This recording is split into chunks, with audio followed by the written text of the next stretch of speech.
A couple more things. When you get done with the end of your day, like I mentioned, the One Earth is pretty corrosive to metal. So we like to, in order to sort of elongate the lifespan of your equipment, it's really important that you clean it out every day at the end of your day. So there are a couple different ways you can do it, but basically you're going to take the top hose of your filter off and just stick a hose in it, just kind of in the top here. And then you'll actually run the motor, you'll pressurize it, I will just run it out of this ball valve. So when I'm kind of running through my sort of end of the day routine, I'll take this out, I'll stick a hose in, I'll run it on, and then your motor will probably look different. Your ball valves, you'll have, a different layout, but basically if you have an empty one, you can open this, make sure it doesn't spray you in the face, and just run it until it comes out clear. Another way to do it that's kind of killing two birds with one stone is just stick the end of your hose back in your tank so you're not wasting any product. Run the hose and the water from the hose through your pump and just open your high pressure filter. That way you're cleaning out the filter, and then you can just shut it down, shut everything down when the water comes out clear. That way there's no One Earth sitting in your pump overnight.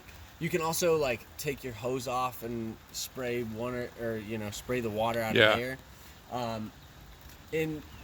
As far as efficiency goes, I think going through your high pressure filter is the best way to go. So just because that way you're always sure that your high pressure filter is clean. You're not keeping any One Earth in the metal components. So I mean that's and then obviously spraying the hose through your gun also. If you're using a metal wand, like we're trying these have a much different spray pattern. It's a straight line. It's a much finer droplet size. So we're getting a lot better control with things like clover and black matic, oxalis, some of your really tougher weeds with these. But the problem is it's all metal inside, so the trigger ends up sticking a lot. So with these, you'll spray water through it and then WD-40 the trigger, and then at the end of every day. The end of every day, just so that the trigger sticks. And then in the morning, I always just kind of pump that a little bit just to make sure there's good action, it's not sticking. Why are you getting better results with clover with that? Because clover has a really thick cuticle layer, and what that does is it just makes the larger droplet size nozzles, those larger droplets will roll off easier. So the finer misting nozzles have a better success rate at staying on the clover. So that said, with these ones, you have to walk a lot slower to get your proper app rate, is what I've been finding out recently. Probably about half the speed.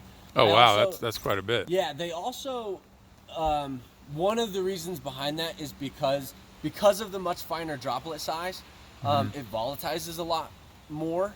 So at a higher pressure. So I turn my pressure down to about 80.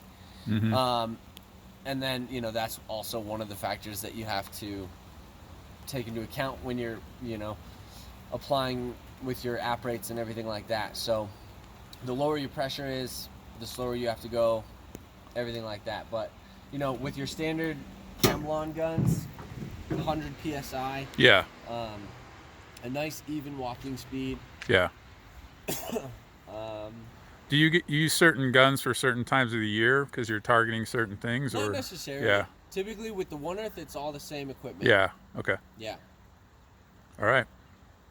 Yeah. Sweet. Thanks, Cameron. Thank you.